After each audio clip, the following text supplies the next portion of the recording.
नमस्कार दोस्तों, कैसे हैं आप लोग। उम्मीद है आप सभी अच्छे होंगे।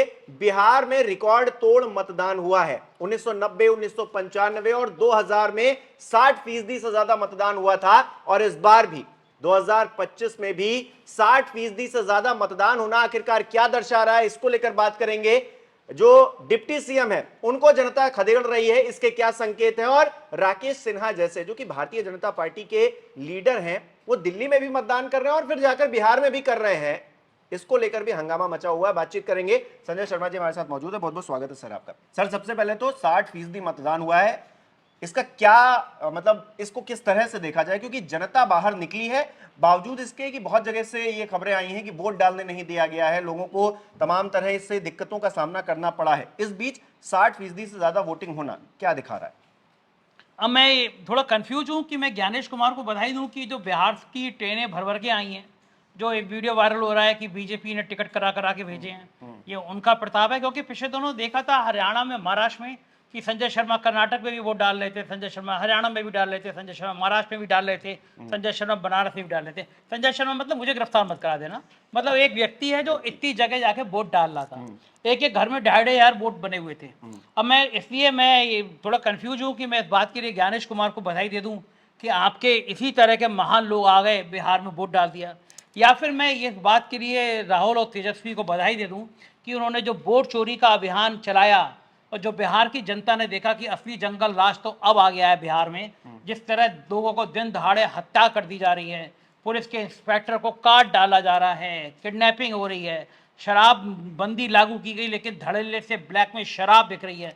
तो बिहार का जंगल राज अभी है। और जिस तरह से नेताओं के भ्रष्टाचार सामने आए हैं, सम्राट चौधरी की सैकड़ों करोड़ की कागजात सामने आ गए, एक गुंडा अनंत सिंह किस तरह मोदी जी का पार्टी का, एनडीए की पार्टी का सदस्य बन जाता है।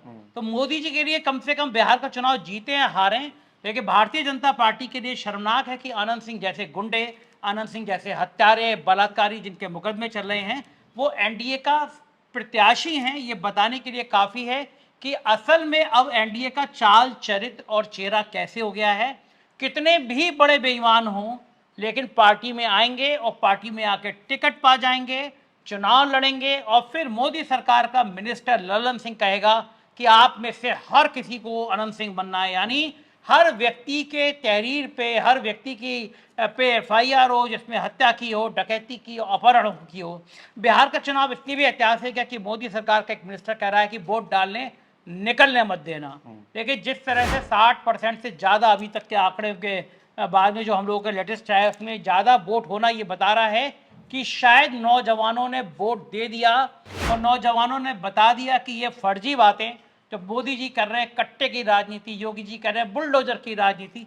मुझे लगता है ये जो ट्रेंड है अभी तक है, हमारे रिपोर्टर क्षितिज और अभिषेक की जो रिपोर्टें आई हैं वो ये बता रही हैं कि बिहार में करंट बहुत तेजी से चल रहा है और गया बिहार तो गई फिर मोदी जी की कुर्सी, हिमांशु ये तय है। संजय जोशी बस माला लिए बैठे हैं, लड्डू लिए बैठे हैं, पार्टी के राष्ट्रीय अध्यक्ष बने और गुजरात लॉबी लगी ठिकाने। तो अभी देखना ही होगा, नतीजे तो 14 तारीख को आएंगे, लेकिन बिहार से जो संदेश साफ हैं कि जनता निकली और बहुत अच्छी बात है। मैं तो कहता हूँ कि देश में एक नियम बनाना चाहिए, कानून बनाना चाहिए कि हर किसी को वोट देना कंपलसरी है।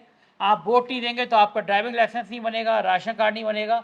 आप वोट नहीं दे पा रहे हैं, बीमार हैं, तो इसका एक साक्ष्य देना चाहिए। हर किसी के लिए इस देश में वोटिंग अनिवार्य होना चाहिए।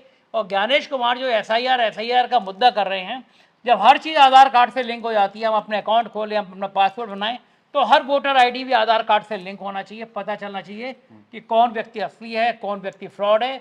ब्राज़ील की डांसर, ब्राज़ील की गायिका जिस तरह हरियाणा में वोट डाल रही है, बिहार में कोई गायिका ऐसी नजर ना आए, ऐसी मेरी कामना है हिमांशु। नहीं, बिहार में तो बीजेपी वाले डाल रहे हैं ना, राकेश सिन्हा और ऐसे और भी भारतीय जनता पार्टी के लोग हैं।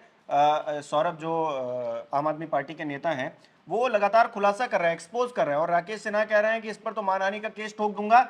मैंने बिहार में वोट दिया है, लेकिन मैं मेरी वो हमने पहले दिल्ली में वोट दिया, अब मैं मेरी पता नहीं कौन सी अंतरात्मा जाग गई है कि अब मैं बिहार का वोटर बन गया हूं और बिहार में जाकर वोट कर रहा हूं।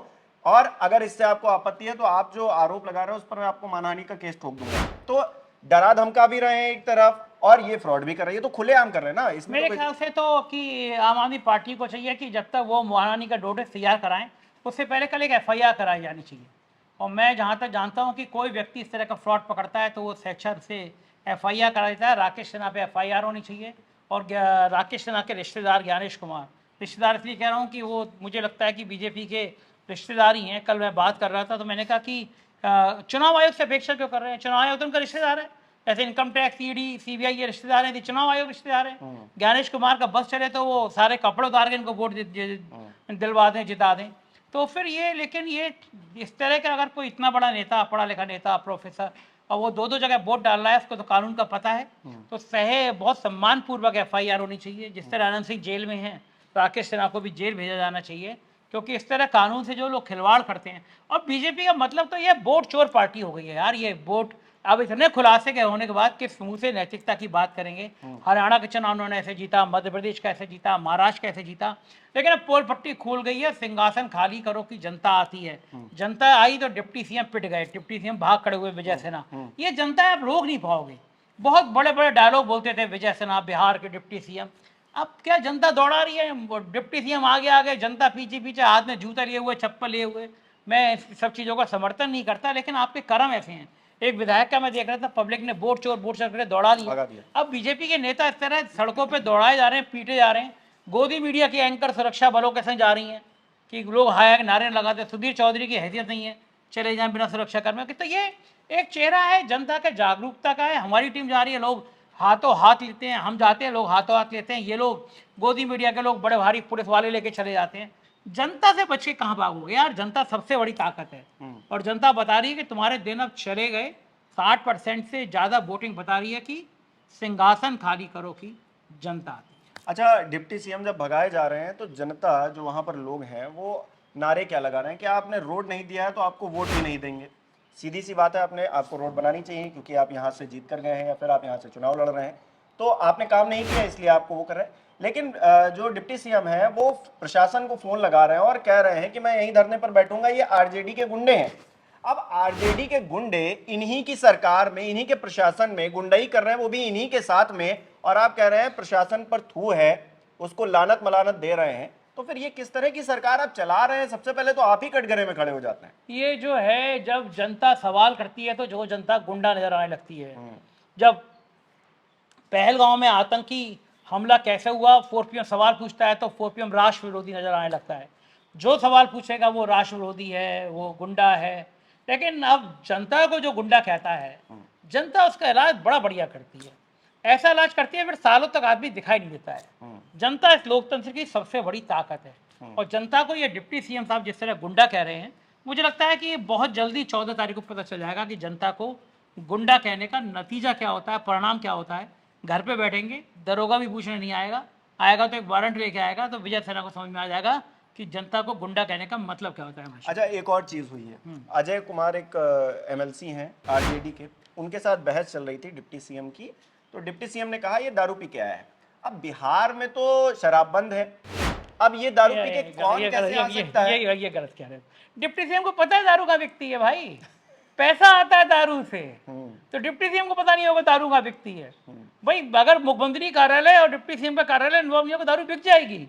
दारू क्या गंगा जल नहीं बिक पाएगा? तुम तो दारू की बात कर रहे हो। तो उन्हें पता है ना कि दारू पी के आया, तो मतलब कि वो ठिकाना ढूंढ लिया जाती है, दारू लाते हैं, दारू सप्लाई करते हैं। एक लाइव चैनल पर भी ये हुआ, एक रिपोर्टर क्वेश्चन पूछ रहा था तो शायद शराब पिए होगा, तो रिपोर्टर ने कहा कि आप हटिए यहाँ से, आप जाइए यहाँ से। और फिर जो वहाँ RJD की वो बैठी हुई थी, उन्होंने कहा कि ये दारू पिए हुए था।